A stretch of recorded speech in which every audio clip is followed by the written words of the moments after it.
हे आहे DS news network. आपण पाहत आहात आपली बातमी आपला आवाज. नमस्कार, मी दिनकर शिंदे. आपण पाहता DS न्यूज. मित्रांनो, तुमचं मत माझं मत मध्ये आपलं स्वागत. आपण DS न्यूजला सबस्क्राईब केलं नसेल तर तात्काळ सबस्क्राईब करा, म्हणजे आपण एकमेकांच्या संपर्कात राहू. आणि विशेषतः व्हिडिओ आणि माहिती जर आपल्याला आवडली तर आपण लाईक आणि कॉमेंट्स अवश्य करा, कारण तुमचं मत आमच्यासाठी खूप महत्त्वाचं आहे. मित्रांनो, एक नवीन विषय, नवीन माहिती आपल्यासमोर घेऊन आलो आहे. त्याचं कारण आहे तसं घडलं आहे, कारण आपण पाहतोय की DS न्यूजवर आपण एक माहिती पाठवली, आपण एक व्हिडिओ टाकला, आणि तो म्हणजे चित्रपट अभिनेते रवींद्र महाजनी यांचं दुःखद निधन. आणि विशेषतः ही माहिती आणि हा व्हिडिओ महाराष्ट्रातल्या रसिक प्रेक्षकांनी लाखोच्या संख्येनं पाहिला, हजारोच्या संख्येनं आपल्याला प्रतिक्रिया आल्या, अनेक चाहत्यांचे, अनेक प्रेक्षकांचे फोन आले, आणि त्यांनी एकच सांगितलं की ज्यावेळेस रवींद्र महाजनी यांचं नाव येतं त्यावेळेस त्यांच्यासोबत रंजना या अभिनेत्रीचं नाव येतं. आणि म्हणून रंजना ही सुद्धा दुर्लक्षित राहिलेली अभिनेत्री, विशेष म्हणजे त्यांचा सुद्धा अंत हा अत्यंत करुण पद्धतीनं झाला. दुःखद निधन त्यांचं झालं, याची जाणीव त्यांच्या प्रेक्षकांना आणि चाहत्यांना महाराष्ट्रामध्ये आहे. या भावना रसिकांच्या, प्रेक्षकांच्या आपल्यापर्यंत पोहोचल्या, आणि म्हणून आपण ठरवलं की रंजनाविषयी सुद्धा प्रत्येक रसिकांना, प्रत्येक प्रेक्षकांना माहिती असणं गरजेचं आहे. मित्रांनो, कोण रंजना असं जर म्हटलं तर विचारणारा सुद्धा लोक वेड्यात काढतील, कारण या चित्रपटसृष्टीमध्ये सगळ्यात अगोदर गाजलेली, म्हणजे 70 ते 80च्या दशकामध्ये आपल्या सौंदर्यानं सगळ्यांना भुरळ घालणारी, आपल्या संवादानं सगळ्यांना भुरळ घालणारी, आणि विशेष म्हणजे आपल्या अदाकारीनं समोरच्याला घायाळ करणारी एक सौंदर्यवती अभिनेत्री, एक रासायन असलेली अभिनेत्री म्हणजे रंजना देशमुख. होय, रंजना देशमुख पूर्ण नाव. आणि विशेष म्हणजे गुजरात या ठिकाणी गोवर्धन देशमुख हे जे गुजरातच्या रंगमंचाच्या सृष्टीमध्ये काम करणारे अभिनेते, आणि विशेषतः मराठी चित्रपटसृष्टीमध्ये, हिंदी चित्रपटसृष्टीमध्ये अत्यंत सौंदर्यवती असलेल्या वत्सला देशमुख, या दोघांचा विवाह झाला, आणि या दोघांचीच मुलगी रंजना देशमुख आहे. मित्रांनो, गोवर्धन देशमुख आणि वत्सला देशमुख यांना 3 अपत्ये होती, 2 मुलं आणि रंजना ही मुलगी. परंतु दोघंही आईवडील म्हणजे वत्सला आणि गोवर्धन देशमुख हे दोघंही चित्रपटसृष्टीमध्ये, नाट्यसृष्टीमध्ये काम करत होते. कालांतरानं दोघांमध्ये पटलं नाही, वादविवाद झाला, आणि शेवटी दोघंही एकमेकांपासून विभक्त झाले, आणि दोघांचाही घटस्फोट झाला. आता घटस्फोट झाल्यानंतर वत्सलाताई देशमुख या गुजरातवरून आपल्या 2 मुलाला आणि रंजना या मुलीला घेऊन मुंबईमध्ये आल्या. मुंबईमध्ये त्यांची बहीण राहत होती. विशेष म्हणजे व्ही शांताराम हे चित्रपट निर्माते. व्ही शांताराम यांच्या ज्या पत्नी आहेत संध्या शांताराम. संध्या शांताराम आपल्याला ओळख करून देणं गरजेचं आहे, कारण पिंजरा या चित्रपटमध्ये अत्यंत महत्त्वाची भूमिका केलेली मुख्य अभिनेत्री संध्या या रंजनांच्या मावशी, म्हणजेच वत्सलाताईंच्या त्या भगिनी. ही सगळं कुटुंब मुंबईमध्ये आलं. व्ही शांताराम यांच्यासोबत ते राहिले, आणि राहत असताना रंजना या खूप छोट्या होत्या, जवळपास 4 ते 5 महिन्याच्या असतील. अशा स्थितीमध्ये त्यांच्या आईंनी चित्रपटमध्ये भूमिका काम केलं. चित्रपटामध्ये त्यांनी त्या ठिकाणी काम करत असताना आपल्यासोबत रंजनाला स्टेजवरती त्यांनी घेऊन गेल्या. त्यांची इच्छा होती की मी चित्रपटसृष्टीत आहे, माझा पती हे सुद्धा त्या नाट्यक्षेत्रामध्ये काम करत आहेत, परंतु माझ्या मुलांनी आणि विशेषतः माझ्या मुलीनं चित्रपटामध्ये येऊ नये, या क्षेत्रामध्ये येऊ नये. त्याचं कारणसुद्धा त्या सांगत होत्या. त्या म्हणायच्या की हे चित्रपट आहे, हे नाटक आहे, या ठिकाणी जे कलावंत येतात ते स्वतःच्या मुखवटा त्या ठिकाणी वेगवेगळ्या रंगानं रंगवतात.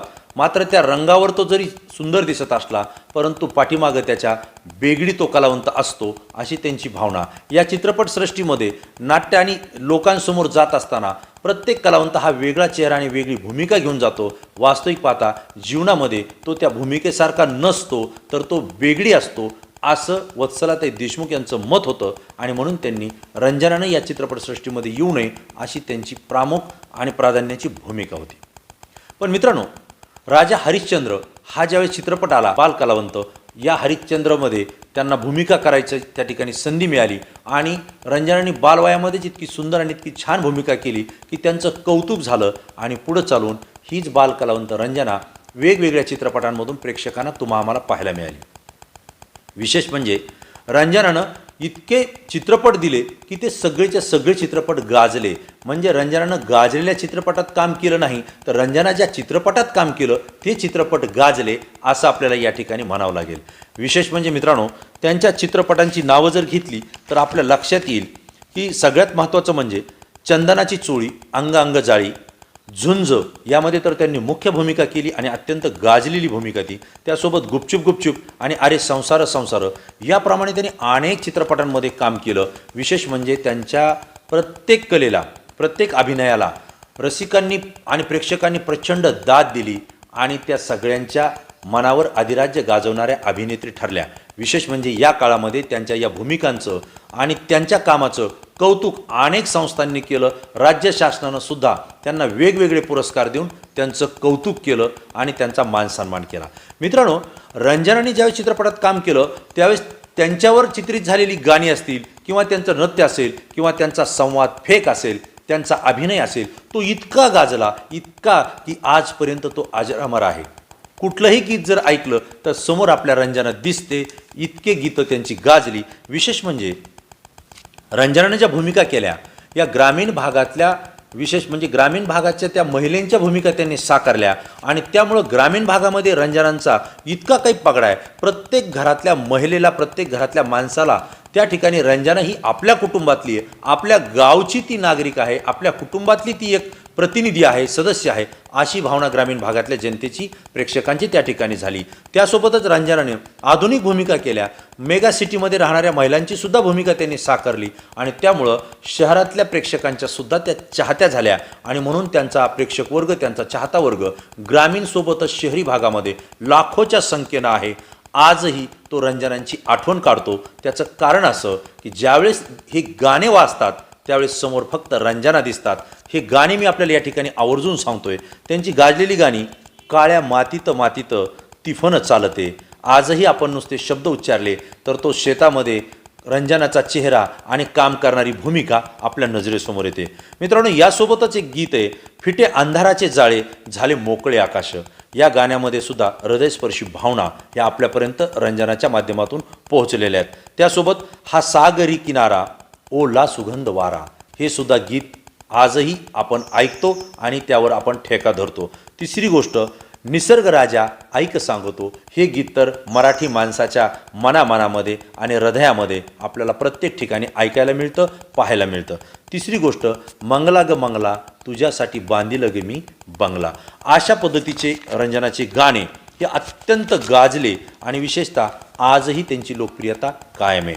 परंतु मित्रांनो, मला आपल्याला सांगितलं पाहिजे की रंजना म्हणजे एक सौंदर्य होती, परंतु तिचं पूर्ण जीवन हे शापित जीवन झालं. त्याचं कारणही तसं. रंजनांचा जन्म 23 जुलै 2055ला झाला आणि त्यांचा मृत्यू 3 मार्च 2000ला झाला. मित्रांनो, हा जो त्यांचा कालावधी आहे हा अत्यंत ट्रॅजेडीचा कालावधी झाला. कारण मला आपल्याला सांगितलं पाहिजे की या फिल्म सिटीमध्ये काम करत असताना रंजना आईवडिलांचं विभक्त झालेलं वातावरण आणि त्यामुळे त्या मावशीकडे राहिल्या, त्या ठिकाणी त्यांना मिळतं जुळतं अनेकांशी घ्यावं लागलं. त्यांचा स्वभाव असा बनला, त्या प्रत्येकाशी मिळून मिसळून बोलत, प्रत्येकाशी स्नेहानं वागत आणि म्हणून सोज्वळ असा स्वभाव त्यांचा होता, शांत स्वभाव होता, मन मिळवू स्वभाव होता. त्यामुळे त्यांना मित्रसुद्धा खूप मिळाले.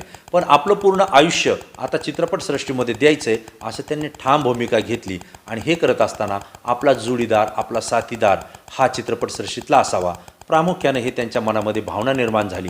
आणि त्या दृष्टीनं विशेष म्हणजे त्याच काळामध्ये चित्रपट अभिनेते अशोक सराफ हे सुद्धा या सृष्टीमध्ये काम करत होते. त्यांचा आणि रंजनांचे अनेक चित्रपट सोबत झाले आणि सोबत चित्रपटाची शूटिंग करत असताना त्यांचे सुद्धा संबंध जुळले, नातं जुळलं, प्रेम संबंध आले आणि विशेषतः रंजनानं आपल्या मनामध्ये पूर्ण गाठ बांधली की यापुढचं आयुष्य आपल्याला अशोक सराफ यांच्यासोबतच काढायचं आहे. अशोक सराफ यांनी सुद्धा कदाचित त्यावेळेस ठरवलं की आपण रंजनासोबत आयुष्य घालवायचे.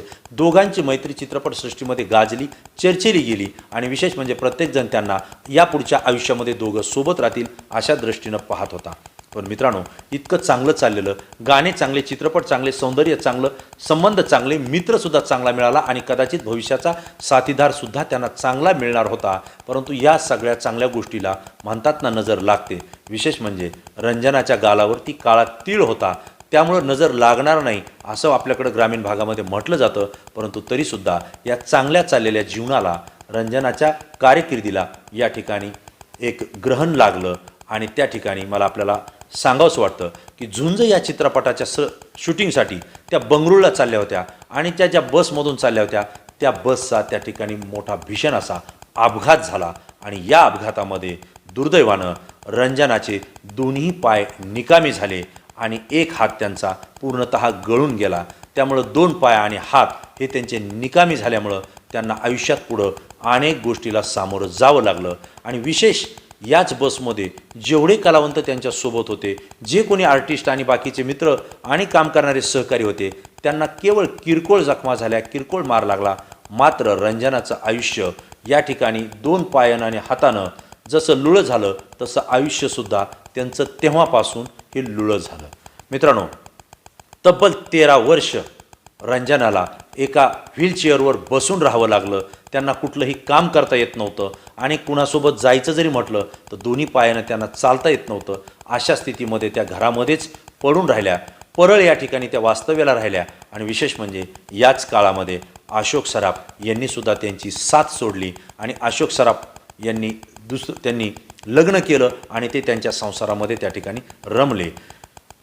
रंजनाला प्रचंड वेदना आणि दुःख होत होतं, कारण बालपणापासून चित्रपटसृष्टीत काम केलं. आयुष्याचे 30 वर्ष लोकांसाठी दिले, अभिनेत्यांसाठी दिले, दिग्दर्शकांसाठी दिले, आपल्या सहकाऱ्यांसाठी दिले. विशेष म्हणजे ज्या मित्राला साथीदार म्हणून आपण निवडलं होतं त्याच्यासोबतसुद्धा आपण आयुष्य घातलं, अनेक स्वप्न पाहिली, पण तो सुद्धा आपल्याला सोडून गेला. एवढंच काय, ज्या शरीरावर आपण उभा होतो, ज्या पायावर आपण उभा होतो, त्याच 2 पायानं आपल्याला खाली बसवलं, हातसुद्धा गळून गेला. आता आपण काही करू शकत नाही, ही भावना त्यांच्या मनामध्ये निर्माण झाली. मित्रांनो, या 13 वर्षाच्या कालावधीमध्ये या गाजलेल्या रंजनाला कोणीही भेटायला आलं नाही. चित्रपटसृष्टीतल्या कोणत्याही व्यक्तीनं त्यांना त्या ठिकाणी आसरा आणि धीर देण्याचा प्रयत्न केला नाही. त्यानंतर त्यांना चित्रपटात कुठलं कामही मिळालं नाही, नाटकातही मिळालं नाही. परंतु 1993ला त्यांना एक नाटक मिळालं होतं, परंतु त्या नाटकात भूमिका त्यांनी केली. लोकांनी मात्र त्यांना स्वीकारलं नाही, प्रतिसाद दिला नाही आणि परिणामी त्यांना पुन्हा घरामध्ये बसावं लागलं. मला आपल्याला सांगावंसं वाटतं, आपण प्रेक्षक आहोत आणि विशेषतः रंजनाचे चाहते आहोत. जी अभिनेत्री इतक्या लाखो करोडोंच्या हृदयावर राज्य करते, इतक्या लाखो करोडोंच्या संपर्कात आणि सानिध्यात राहिली, त्या अभिनेत्रीला 13 वर्ष आपल्या पायामुळं हातामुळं व्हीलचेअरवर घरामध्ये बसून राहावं लागत असेल तर किती जणांवर तिला अवलंबून राहावं लागलं असेल. आज खाण्याचा प्रश्न आहे, राहण्याचा प्रश्न आहे, फिरण्याचा प्रश्न आहे. एवढंच काय, स्वतःकडे लक्ष द्यायलासुद्धा आणि काम करायलासुद्धा त्यांचे हातपाय पूर्ण मदत करत नव्हते. अशा स्त्रीमध्ये दररोज रंजनाचं काळीज हे त्या ठिकाणी रडायचं, डोळ्यांचे अश्रू त्या ठिकाणी बाहेर पडायचे. घरातल्या कुटुंबीयसुद्धा हतबल झाले होते. आई हे रोज पाहत होती. वत्सलाताई देशमुखांना पहिल्यांदा आपला पती विभक्त झाल्यानं ते दुःख सहन केलं. लेकराबाळासह मुंबईत आली, त्या ठिकाणी खूप मोठं स्ट्रगल केलं, त्या ठिकाणच्याही वेदना त्यांनी सहन केल्या. आणि आता मुलगी तरुण वयामध्ये, तिचं लग्न झालं नाही, ही वेदना होती. ती अपघातानं एका व्हीलचेअरवर 13 वर्षापासून बसली आहे. तिला पाहत असताना आई प्रत्येक क्षणाला मनामध्ये रडत होती, परंतु आपले अश्रू रंजनासमोर दाखवत नव्हती. रंजनासुद्धा त्याच पद्धतीनं मनातलं दुःख मनात व्यक्त करत होती. आपलं आलेले अश्रू गडगड गिळत होती, परंतु आईला वेदना होतील म्हणून ती अश्रू कधी बाहेर येऊ देत नव्हती. मित्रांनो, हा कालावधी 13 वर्ष जागला आणि 13 वर्षानंतर मात्र रंजना या थकल्या, विचार करून भागल्या. विचार करून करून त्यांच्या मनावर प्रचंड तणाव आला, प्रेशर आलं आणि अचानकपणे त्यांना हार्ट अटॅक आला. आणि या हार्ट अटॅकमध्ये रंजनांचं त्या ठिकाणी दुःखद निधन झालं, करून अंत झाला. मित्रांनो, ज्या अभिनेत्रीनं सगळ्यांच्या मनावर अधिराज्य गाजवलं, अनेक वर्ष सृष्टीला दिली, चित्रपटसृष्टीला दिली, अनेक अभिनेत्याचं जीवन उभा करताना त्यांनी हातभार लावला, आपल्या सहकाऱ्यांना त्यांनी सावरलं, परंतु शेवटला त्यांना मात्र सावरायला आणि धीर द्यायला चित्रपटसृष्टीतला कोणीही आला नाही. यावेळेस मात्र त्यांना एक गोष्टीची जाणीव झाली. आपली आई आपल्याला सांगत होती की या चित्रपटसृष्टीमधले जे कोणते मुखवटे तुला चांगले दिसतात, सुंदर दिसतात आणि चेहऱ्यावरती त्यांचे हावभाव तुला आपल्या प्रेमाचे वाटतात, मात्र ते सगळी मेकअप आहे. तो मेकअप जर उतरला तर त्या मागचे चेहरे हे वेगळे असतात. त्यांच्यावर कधी अवलंबून राहू नको. ही जी वत्सलाताई देशमुख त्यांच्या आई सांगत होत्या, हे शब्द रंजनाला त्या ठिकाणी आठवले. त्या गहिवरून आल्या आणि खदखदून मोठ्या पद्धतीनं आक्रोश करत त्या रडल्या. वेदना त्यांना झाल्या, कारण याचाच त्रास त्यांना झाला, याचंच दुःख त्यांना झालं आणि त्याचमुळं त्यांना हार्ट अटॅक आला. विशेषतः त्या जिवंत असताना आपल्या सहकाऱ्यांना ज्यावेळेस त्या अपंग झाल्या त्यावेळेस सांगत होत्या, त्यावेळेस त्या व्हीलचेअरवर बसल्या होत्या, त्यावेळेस त्या सांगायच्या, की मित्रांनो, कुणावरही अवलंबून राहू नका, स्वतःचे जीवन स्वतः बनवा, पुढचा आधार आपणच आहोत हे लक्षात ठेवून आपण काम करा. कारण ऐन वेळेला दुःखाच्या प्रसंगी कोणीही मदतीला येत नाही, त्याचा अनुभव मी घेते. भविष्यात तुमच्यावर ही वेळ येऊ नये असं त्या प्रत्येकाला सांगत होत्या आणि तेच शब्द आजही आपल्या मनामध्ये रुजलेले आहेत. अनेक कलावंत तो आदर्श घेऊन आजही स्वतःसाठी काम करण्याचा प्रयत्न करतायत. ज्यावेळेस त्यांना व्हीलचेअरवर पाहिलं त्यावेळेस त्यांची परिस्थिती, त्यांचा जो चेहरा होता तो अत्यंत काळवंडलेला होता आणि त्यांचं शरीर पूर्ण त्या ठिकाणी थकलेलं होतं, क्षीण झालेलं होतं. ज्यावेळेस ते पाहिलं त्यावेळेस प्रत्येकजण म्हणत होता, कोण होतीस तू, काय झालीस तू, अशा वेदना त्या ठिकाणी व्यक्त झाल्या. आणि मित्रांनो, विशेष म्हणजे रंजनाताईच्या कुटुंबावर त्यांचे 2 मुलं त्यांचंही निधन झालं. म्हणजे रंजनाताईचे भाऊ हेही हार्ट अटॅकनं गेले आणि रंजना यासुद्धा हार्ट अटॅकनं गेल्या. त्यांच्या कुटुंबामध्ये आता कोणीही राहिलं नव्हतं, कारण त्यांचे वडीलही विभक्त झालेले होते. हे 3 मुलंही वारले. पण वत्सलाताई देशमुख या आई मात्र अनेक वर्ष या वेदनेमध्ये राहिल्या की माझ्याजवळ शेवटी कोणीच नाही राहिलं. मी सगळ्यांसोबत राहण्याचा प्रयत्न केला, मी चित्रपटसृष्टीतून सुद्धा सगळ्यांसोबत राहिले, पण शेवटला माझी मुलगी, माझी मुलं आणि माझा पतीसुद्धा माझ्यासोबत नाही आणि त्यांनीसुद्धा शेवटी आपला प्राण त्याग केला आणि ते पूर्ण कुटुंब हे त्या ठिकाणी संपलं. मित्रांनो, रंजनाच्या बाबतीत ही अत्यंत करुण आणि वेदनादायक कहाणी या ठिकाणी सांगताना माझासुद्धा कंठ दाटून येतोय. कारण आपल्याला माहिती आहे की आपल्या देशामध्ये जो स्वर्ग आपण म्हणतो तो काश्मीर आहे. स्वर्ग तर प्रत्यक्ष कोणी पाहिला नाही, पण भारताच्या नकाशामध्ये आणि भारताच्या या भूमीमध्ये जम्मू काश्मीर यापैकी काश्मीरला आपण स्वर्ग म्हणतो. पण त्या ठिकाणी आतंकवादी कारवाया झाल्यामुळं आपण काश्मीरला शापित नंदनवन असं सुद्धा म्हणतो. कारण ते नंदनवन आहे, परंतु तो शापित आहे. अगदी त्याच धर्तीवर रंजना ही सौंदर्यवती, हे सौंदर्याचं नंदनवन होतं, परंतु या सगळ्या घटनांमुळं ते शापित नंदनवन ठरलं असं या ठिकाणी मोठ्या खेदानं म्हणावंसं वाटतं. म्हणून रवींद्र महाजनी यांच्यासोबत गाजलेल्या रंजनांच्या भूमिका ह्या आपल्या पटलावरती, दृष्टीपटलावरती या ठिकाणी येत आहेत. अनेक चित्रपट, अनेक भूमिका, अनेक गाणी त्यांची आज आपल्यासोबत आहेत, ती अजरामर आहेत. त्या गोष्टींना आता आपण जपलं पाहिजे आणि आपल्या भावी पिढीला, पुढच्या पिढीला रंजना आणि तिच्या कार्याविषयी आणि तिच्या चित्रपट आणि गाण्याविषयी आपण माहिती दिली पाहिजे. कारण एक सुसंस्कारातील, सोज्वळ आणि संस्कृत जपणारी अशी ती रंजना आज आपल्यात नाही आहे, याची खंत या ठिकाणी व्यक्त करतो. हा विषय, ही माहिती आपल्यापर्यंत मला द्यावीशी वाटली. आपल्या सगळ्यांच्या इच्छा आणि अपेक्षेमुळं ही या ठिकाणी मी व्यक्त झालो. आपल्याला माहिती कशी वाटली आपण लाईक आणि कॉमेंट्स करून जरूर अवश्य आपलं मत व्यक्त करा, कारण तुमचं मत आमच्यासाठी खूप महत्त्वाचं आहे. पुन्हा नवीन विषय, नवीन मुद्दा घेऊन आपल्यासमोर येईल. तोपर्यंत धन्यवाद.